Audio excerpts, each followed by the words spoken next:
Hello and नमस्कार। मेरा नाम है चेतन चौधरी। आज थोड़े चेंजेस के साथ आया हूँ मैं। वेब कैम लगा हुआ है और वेब कैम लैपटॉप वाला है, बहुत ही गंदी क्वालिटी आ रही है कैमरे की। और हम लोग चर्चा कर रहे हैं केवीएस टायर 2 स्पेशल एजुकेटर की। और स्पेशल एजुकेटर में जो आपके टीजीटी और पीआरटी दोनों लेवल के जो कॉमन टॉपिक्स हैं, मेरी कोशिश है कि पहले उनको लिया जाए। हालांकि ग्रोथ एंड डेवलपमेंट एक ऐसा टॉपिक है जिसमें आप टीजीटी में भी देखेंगे और पीआरटी में भी देखेंगे। तो लेकिन ये शुरुआत में ग्रोथ एंड डेवलपमेंट आपको टीजीटी के सिलेबस में दिख जाता है टायर 2 के में, स्पेशल एजुकेटर में के में। और पीआरटी में थोड़ा लेट दिखता है। तो आज हम जो ग्रोथ एंड डेवलपमेंट में जो पहला एक टॉपिक है अप्रोचेज ऑफ डेवलपमेंट, तो इसके बारे में चर्चा करेंगे। इससे पहले हमने लास्ट क्लास में ग्रोथ एंड डेवलपमेंट के पार्ट कौन कौन से होते हैं, ग्रोथ एंड डेवलपमेंट होता क्या है, विकास किसे कहते हैं और ग्रोथ किसे कहते हैं, तो इस बारे में चर्चा की थी। तो आप जानते हैं कि जो ग्रोथ होती है वो मात्रात्मक होती है, क्वालिटेटिव होती है, जिसको आप माप सकते हैं। जैसे कि आपकी लंबाई हो गई, आपका वजन हो गया, तो इन चीज़ों को आप माप सकते हैं। और ये शारीरिक रूप से प्रदर्शित होती है, यानी कि शारीरिक रूप से आप ये जान सकते हैं कि इस बच्चे की लंबाई कितनी है या फिर भार कितना है। ये आपकी ग्रोथ की डेफिनेशन होगी।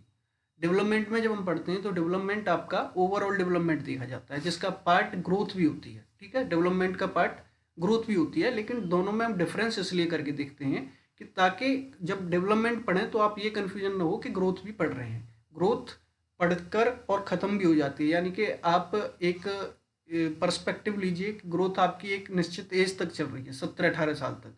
लेकिन डेवलपमेंट जो है वो ओवरऑल चलता है डेवलपमेंट, यानी कि जन्म से लेकर मृत्यु तक आपकी जो है डेवलपमेंट की जो प्रक्रिया होती है वो चलती है, जीवन पर्यंत चलती है। ठीक है, तो पिछले वीडियोज में हमने ये चर्चाएं की थी। आज का जो टॉपिक है वो है अप्रोचेज ऑफ डेवलपमेंट, विकास के उपागम। उपागम कहें या दृष्टिकोण कहें, दोनों ही एक ही चीज़ है। ठीक है, तो हम जो चर्चा करेंगे आज विकास के उपागमों की करेंगे, क्षेत्रों की करेंगे। ठीक है, तो वो मेरी कोशिश है कि ये आपका सिलेबस पूरा कराया जाए। हालांकि इसके लिए आप लोगों का सहयोग बहुत ज़रूरी है, तो आप लाइक कमेंट शेयर जितना करेंगे उतना ज़्यादा मुझे मोटिवेशन मिलेगा और उस मोटिवेशन के साथ मैं वीडियोस कंटिन्यू कर पाऊँगा। अगर नहीं कर पाएंगे तो फिर मेरा मेहनत करना भी बेकार है। और मुझे पता है आप लोगों के जैसे रेस्पॉन्स आ रहे हैं, बहुत ही अच्छा कंटेंट आप लोगों को लग रहा है।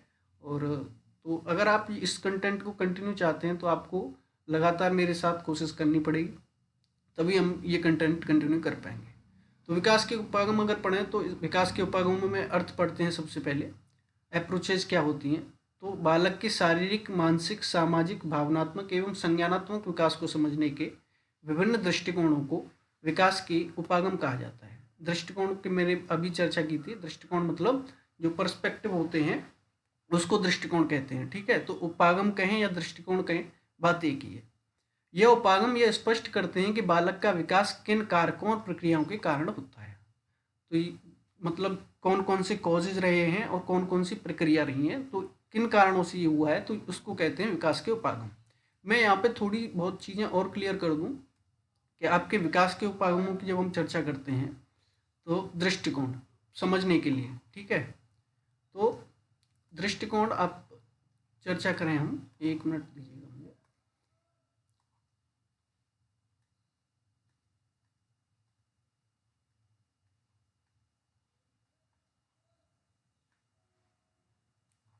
तो यहाँ पे हम चर्चा करें विकास के उपागम या दृष्टिकोण, तो इसमें हम दो चीज़ों को शामिल करेंगे। ठीक है, और दो चीज़ों के साथ और भी संबंधित चीज़ें मैं बताऊंगा आपको कि कौन कौन सी चीज़ें विकास के उपागम में हो सकती हैं। तो दो चीज़ों में हम एक पढ़ेंगे विकास के पक्ष। ठीक है, पक्ष कौन से होते हैं, यानी कि किन क्षेत्रों में बच्चे का विकास होता है। आप जानते हैं जब बच्चा जन्म लेता है, जन्म से लेकर प्रौढ़ावस्था तक कुछ अवस्थाओं को भी वो प्राप्त करता है। तो दूसरी हम पढ़ेंगे यहाँ पे अवस्थाएं। ठीक है, अवस्था क्या होती है, जब आपकी एज बढ़ती है तो एज के साथ एक नई अवस्था भी आती है। जैसे कि 0 से 2 साल तक एक अवस्था रहती है, फिर 2 से 7 साल तक एक अवस्था रहती है, 7 से 11 तक एक अवस्था रहती है। जीन प्याजे का वर्गीकरण भी पढ़ेंगे हम अवस्थाओं का। तो जो आपका यहाँ पे डेवलपमेंट चल रहा है 0 से 2, 2 से 7, 7 से 11, 11 से एक्स्ट्रा 12, 12 प्लस। ठीक है, तो ये जो आपका डेवलपमेंट चल रहा है इन डेवलपमेंट में अवस्थाओं में आपके किन किन क्षेत्रों में यहाँ पे विकास हो रहा है। तो उसको जो पक्ष की हम बात करेंगे, तो जब हम पक्ष की बात करते हैं तो इसमें शारीरिक पक्ष को लेते हैं हम सबसे पहले, ठीक है। शारीरिक के साथ आपका मानसिक, सामाजिक, ठीक है, और संवेगात्मक, ठीक है। शारीरिक को फिजिकल, मानसिक को कॉग्निटिव या फिर मेंटल, सामाजिक को सोशल, संवेगात्मक को इमोशनल कहते हैं। और एक विकास के और पक्ष की बात करें हम तो भाषा विकास, लिंग्विस्टिक, ठीक है। यहाँ पे नैतिक विकास की भी बात कर लेते हैं, नैतिक विकास। तो ये हो गए आपके विकास के पक्ष। यानी कि जब बच्चा अपनी एज प्राप्त कर रहा है, इन एज के माइलस्टोन्स को प्राप्त कर रहा है, तो इन माइलस्टोन्स में, इन पक्षों में, ठीक है, इन पक्षों में विकास किस प्रकार होता है हमें ये समझना है। और ये समझना क्यों है, क्योंकि हम टीचर बनने जा रहे हैं, तो हमको ये पता होना चाहिए कि बच्चे की जो विकास की प्रक्रिया है वो किन अवस्थाओं से होकर और कैसे आ रही है, तो ताकि हम जब ये समझ सकते हैं तो उसके लिए प्लानिंग कर सकते हैं, ठीक है। उसके लिए इंडिविजुअलाइज्ड एजुकेशनल प्लान बना सकते हैं, जैसे कि स्पेशल बच्चे के केस में आप करते हैं।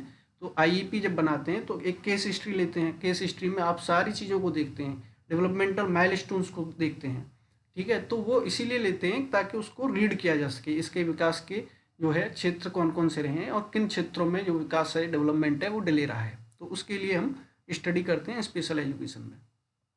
तो यहाँ पे मैंने विकास के उपागमों में दो चीज़ क्लियर की कि आपके पक्ष कौन से होते हैं, अवस्था कौन सी होती है। अब हम इन अवस्थाओं के बारे में, पक्षों के बारे में हवा में बात नहीं करेंगे, तो हम क्या लेंगे, तीसरा पक्ष लेंगे कि इनके सिद्धांत क्या होते हैं, ठीक है। सिद्धांत,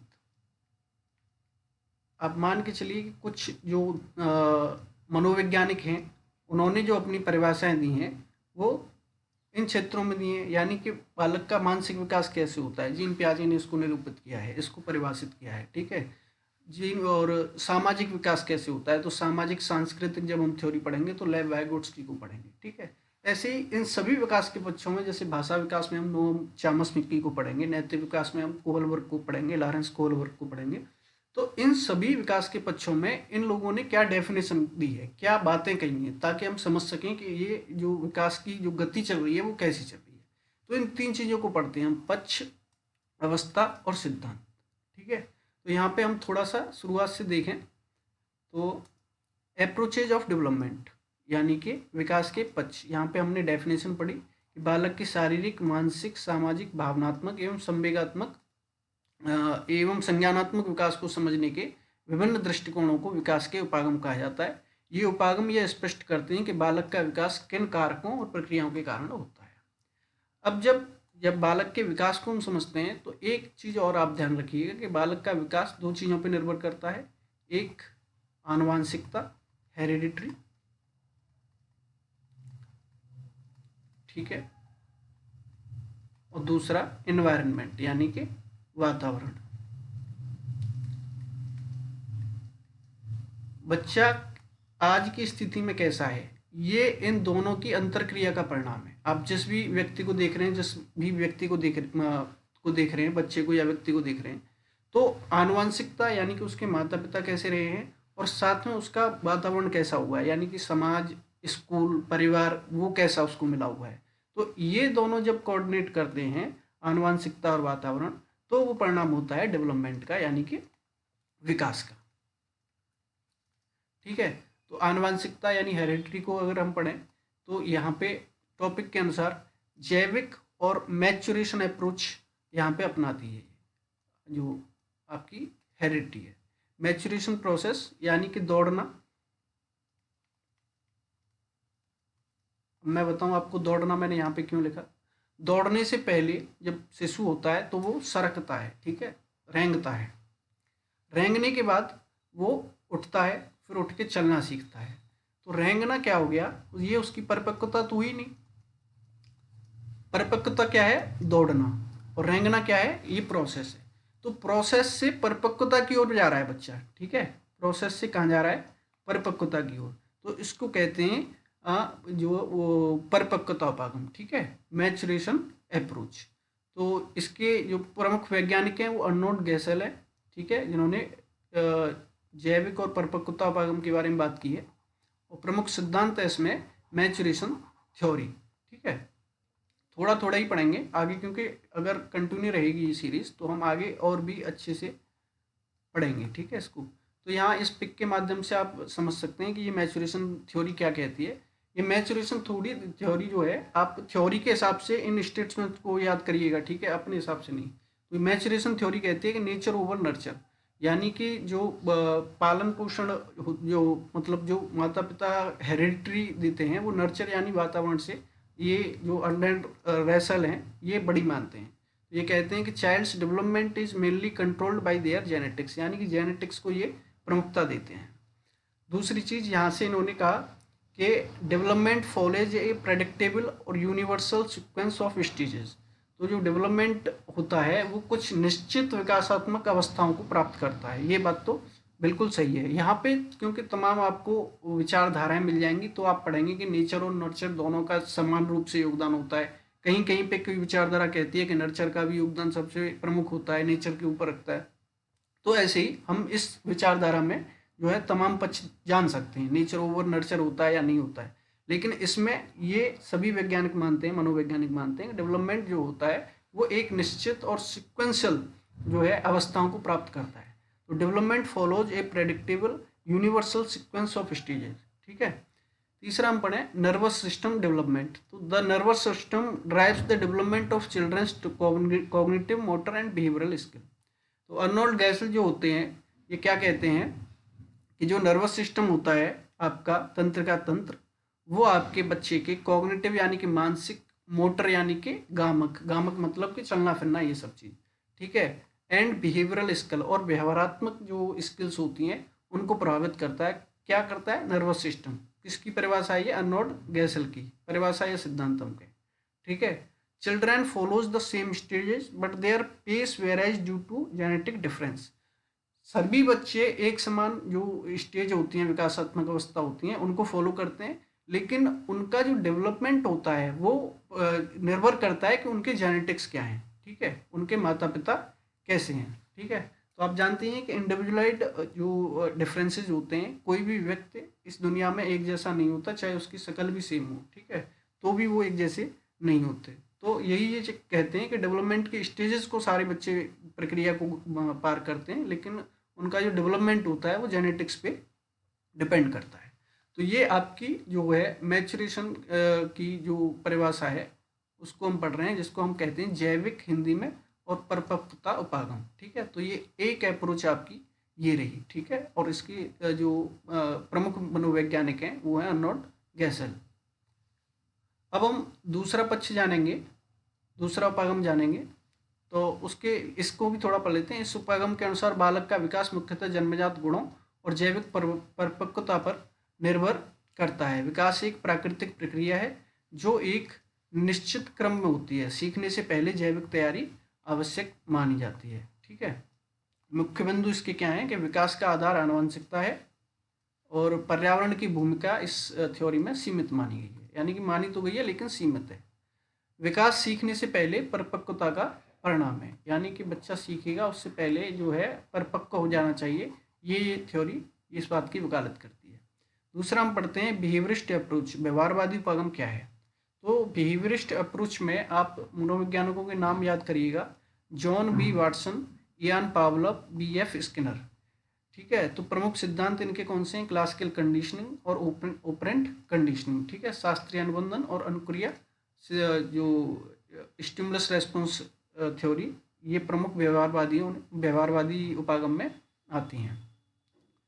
अभी हम बात करें, इस चित्र के माध्यम से आप समझिएगा, रेनफोर्समेंट यानी कि जब पुनर्बलन दिया जाता है तो वो मोटिवेशन का काम करता है। तो ये यही कह रहे हैं कि जब पॉजिटिव और नेगेटिव, यहाँ पे आप देखें पॉजिटिव और नेगेटिव दो प्रकार का पुनर्बलन होता है। तो हम यहाँ पे देखें कि पॉजिटिव रेनफोर्समेंट क्या काम कर रहा है आपका, एडिंग समथिंग वैल्यूएबल और डिजायरेबल, यानी कि जो वांछनीय है वो बच्चे के मस्तिष्क में या बच्चे के विकास की प्रक्रिया में जुड़ रहा है। वांछनीय से मतलब, डिजायरेबल से मतलब कि एक बच्चा व्यवहार कर रहा है जो एक्सेप्टेबल है, ठीक है। तो ये कैसे हो रहा है? ये पॉजिटिव रेनफोर्समेंट के थ्रू हो रहा है, रेनफोर्समेंट के थ्रू हो रहा है। पॉजिटिव रीइंफोर्समेंट के थ्रू वो समथिंग अनप्लीजेंट यानी कि कुछ अच्छा उसको नहीं लग रहा है तो उसको अवॉइड करना भी सीख जाता है, ठीक है। और नेगेटिव जो पनिशमेंट होती है, नेगेटिव रेनफोर्समेंट का पार्ट होती है। तो पनिशमेंट के द्वारा क्या होता है कि एडिंग समथिंग अनप्लीजेंट, यानी कि कुछ चीज़ें ऐसी हैं जो उसके लिए उपयोगी नहीं है, वो भी अपने मस्तिष्क में या फिर अपने विकास की प्रक्रिया में शामिल कर लेता है पनिशमेंट देने से और नेगेटिव रिइंफोर्समेंट देने से। रिमूविंग समथिंग वैल्यूड और डिजायरेबल, यानी कि कुछ चीज़ जो उपयोगी है उसको भी वो जो ऐड कर लेते हैं, और जो वैल्यूड है उसको हटा देते हैं, जो उपयोगी है उसको हटा देते हैं, और जो अनुपयोगी है उसको ऐड कर लेते हैं अपने मस्तिष्क में या अपनी विकास की प्रक्रिया में। आगे हम पढ़ें, यह उपागम विकास को व्यवहार में परिवर्तन के रूप में देखता है, यानी कि आपके बिहेवियर में कैसे चेंजेस हो रहे हैं उसके रूप में ये व्यवहारवादी उपागम देखता है। सीखना उद्दीपन अनुक्रिया के माध्यम से होता है। उद्दीपन अनुक्रिया यानी कि स्टिमुलस रेस्पॉन्स।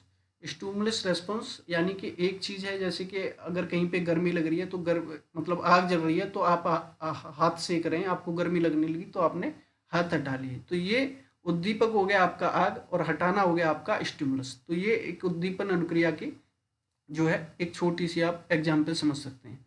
तो सीखना उद्दीपन अनुक्रिया के माध्यम से होता है, यानी कि पुनर्बलन से, रीइंफोर्समेंट से व्यवहार को मजबूत किया जा सकता है। ये व्यवहारवादियों की अप्रोच है। मुख्य बिंदु इसका बाह्य वातावरण का प्रभाव होता है, पुनर्बलन और दंड की भूमिका होती है, रीइंफोर्समेंट और पनिशमेंट की भूमिका होती है। सामाजिक अधिगम उपागम के बारे में पढ़ते हैं, सोशल लर्निंग अप्रोच। इसके जो प्रमुख मनोवैज्ञानिक हैं वो है अल्बर्ट बंडूरा। इनकी थ्योरी का नाम है सोशल लर्निंग थ्योरी, यानी कि सामाजिक अधिगम सिद्धांत। तो इस उपागम के अनुसार बालक अवलोकन और अनुकरण के माध्यम से सीखता है, यानी कि वो ऑब्जर्वेशन करता है और इमिटेशन करता है, ठीक है, तो उसके माध्यम से सीखता है। माता पिता, शिक्षक और समाज मॉडल का कार्य करते हैं। मॉडल मतलब आदर्श का कार्य करते हैं, यानी कि जैसा वो माता पिता को देख रहा है उसके साथ साथ उनको ऑब्जर्व करके और इमिटेट करके सीख रहा है। यही सोशल लर्निंग थ्योरी कहती है। माता पिता हो या शिक्षक हो या कोई भी इन्फ्लुएंशियल व्यक्ति जो उसकी लाइफ में है उसको देख रहा है और उससे सीख रहा है। इसके मुख्य बिंदु हैं, अनुकरण द्वारा सीखता है, और मॉडल यानी कि आदर्श का प्रभाव पड़ता है, अनुकरण यानी इमिटेशन के द्वारा सीख रहा है। बंडूरा का सामाजिक संज्ञानात्मक सिद्धांत यह मानता है कि सीखना अवलोकन के माध्यम से नई जानकारी प्राप्त करने के बारे में है, ऑब्जर्वेशन के माध्यम से। लेकिन क्या वह सीखना व्यवहार में परिवर्तन की ओर ले जाता है या नहीं, यह संज्ञानात्मक प्रक्रियाओं, प्रेरणा और सामाजिक संदर्भ पर निर्भर करता है। ठीक है, यहाँ पे डिफरेंट आप डेफिनेशन आगे भी देख सकते हैं कि कुछ चीज़ें हैं जैसे कि बच्चा केवल ऑब्जर्व कर रहा है और वो सीख रहा है, ठीक है, यानी कि उसने कुछ भी देखा, मतलब आप उसको कुछ पढ़ा रहे हैं तो आपने समझा कि वो सीख रहा है, ठीक है, वो एक रोट लर्निंग वाली बात होगी कि वो चीज़ों को मेमोराइज कर रहा है, ठीक है, आप ऐसे समझिए। सीखना पूरी तरीके से जब होता है जब वो बच्चा उस चीज़ को लेके खुद से कोशिश करता है, ठीक है, तो यहाँ पे यही चीज़ बताई गई है। लेकिन क्या वह सीखना व्यवहार में परिवर्तन की ओर ले जाता है, यानी कि वो एक्वायर कर रहा है या नहीं, उस चीज़ को अर्जन कर रहा है या नहीं। एक तो होता है, एक डेफिनेशन आप पढ़ेंगे, एक होती है लर्निंग। लर्निंग को कहते हैं अधिगम,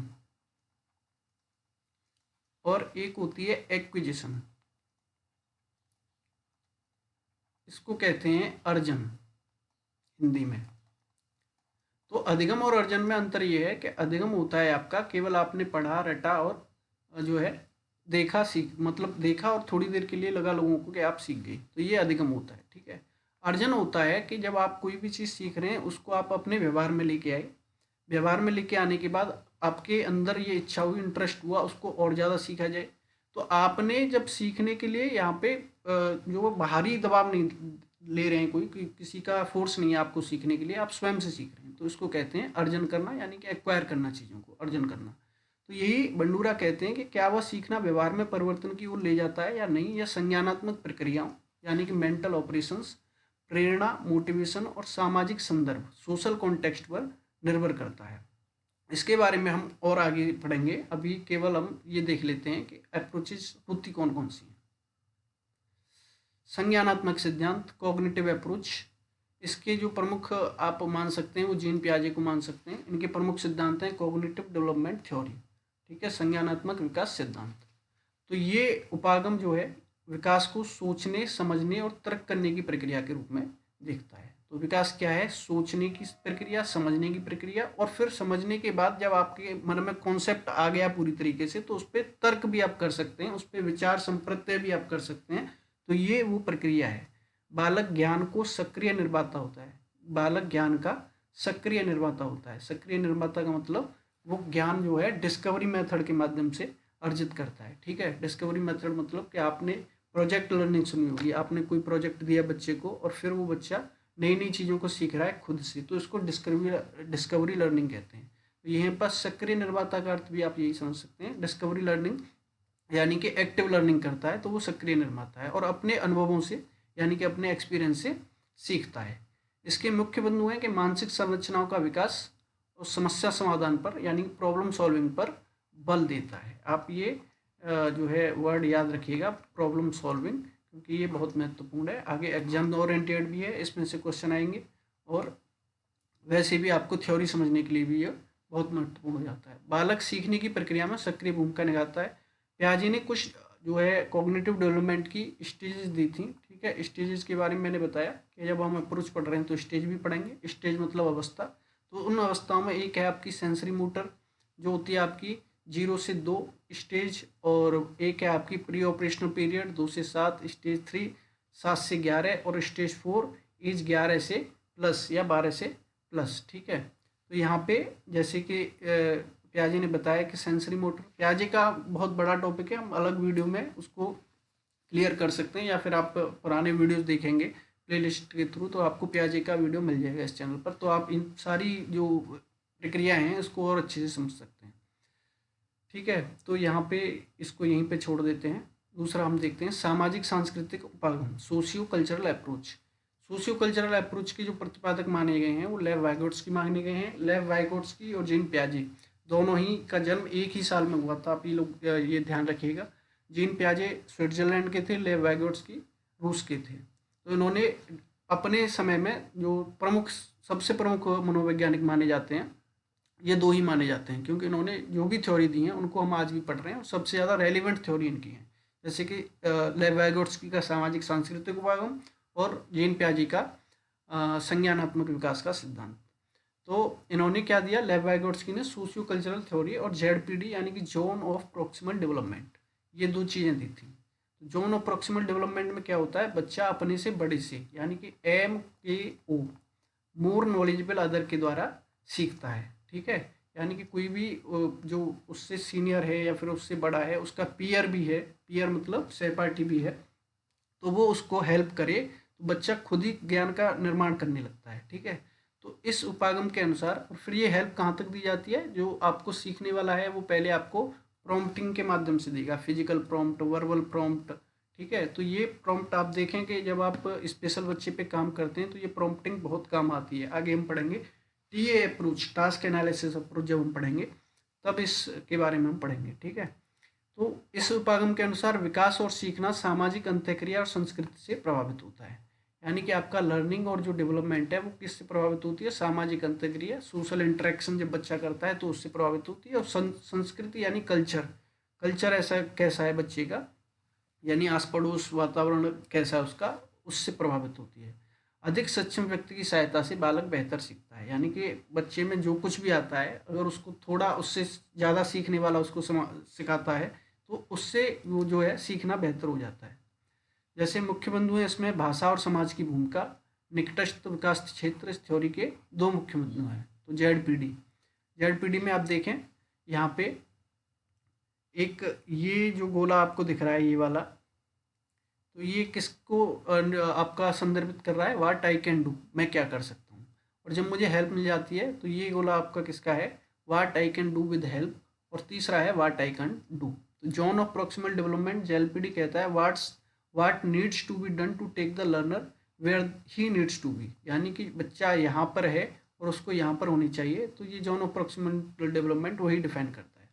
zone of achieved development ZAAD, आप ये ध्यान रखिए, आप ज़्यादातर परिभाषाएं देखते हैं वो ZPD की देखते हैं हर जगह पे, लेकिन ये परिभाषा भी इम्पोर्टेंट है, किसी भी टाइम पे एग्जाम में आ सकती है। ZAD यानी कि जोन ऑफ अचीव डेवलपमेंट, क्या बच्चे ने सीखा है। Where the learner is right now, यानी कि बच्चा क्या सीख चुका है से लेकर क्या सीख सकता है, इसकी प्रक्रिया जो है वो इस थ्योरी में दी गई है।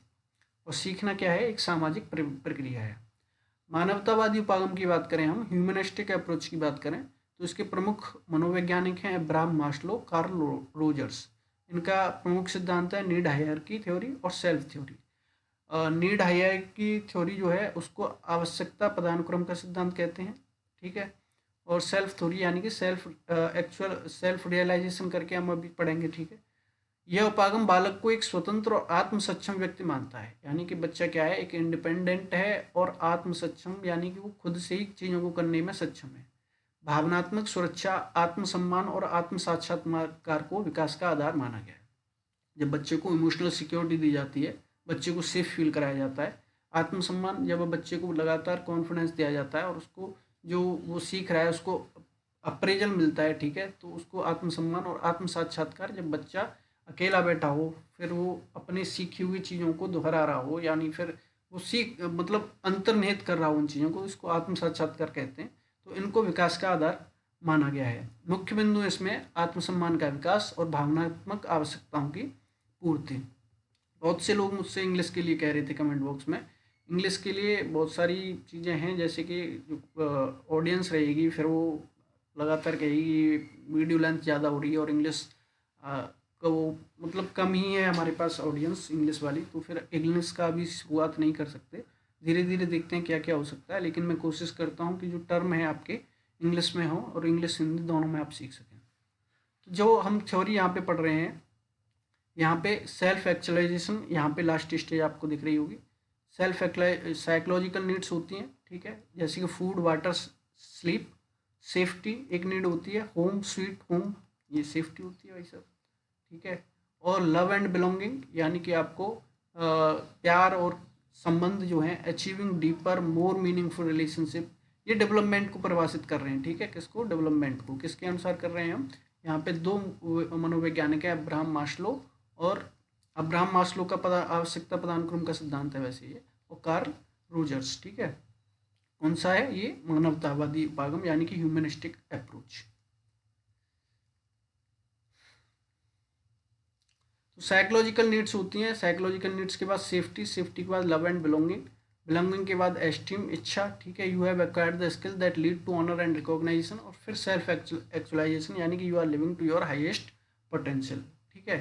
तो ये डेवलपमेंट के पार्ट होते हैं मानवतावादी उपागम में। प्रत्येक बालक में विकास की अंतर्निहित क्षमता होती है, ये मानते हैं मानवतावादी उपागम वाले, ठीक है। समग्र उपागम यानी कि होलिस्टिक अप्रोच, होलिस्टिक अप्रोच।